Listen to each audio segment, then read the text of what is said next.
There it is. Out of roughly 100 million sperm, one gets through and fertilizes an egg of your mother's, creating a zygote. And congratulations, that was probably the most remarkable thing you will ever do. Scientists have noted that 80 to 90% of the nerve fibers in the enteric nervous system are actually going from the gut to the brain.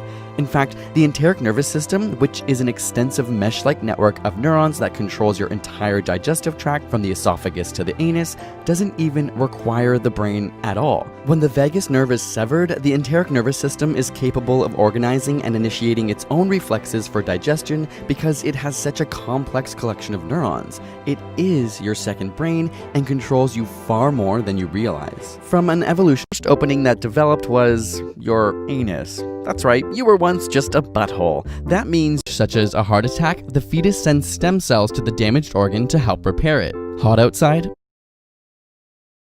Your parents socialized like normal humans, the probability of them meeting was about 1 in 20,000. The odds that they even had a kid, given global trends, about 1 in 2,000. Now, assuming they did meet, and your mum thought your dad wasn't a jerk, and he managed to ignore the fact that she considered the Star Wars prequels better than the originals, and they actually did the sexy times, the odds that you would be born of that sperm hooking up with that egg, in particular, are about 1 in 400.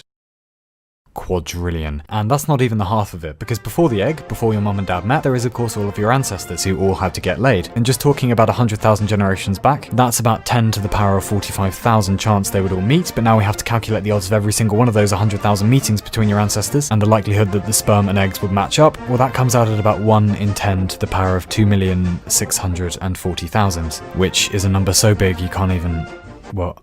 You know, like a bag of M&Ms? Well, it's a few trillion of those.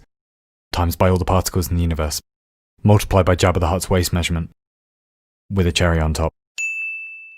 It's pretty big, alright? All in all, flying is pretty safe, your death is going to be boring, and your birth and about 150 male zygotes for every 100 females. But there's a rather tragic reason for this big biological boy bias early on. Male fetuses are much more likely to be miscarried or stillborn than female fetuses. And boys that do make it out of the womb suffer more fatal diseases, take more mortal risks, and fall prey to more violence than girls. So by the time kids grow up and reach baby-making age, the ratio of males to females is just about 1 to 1. But the likelihood of a boy even making it to birth is also influenced by his mom's living conditions during pregnancy.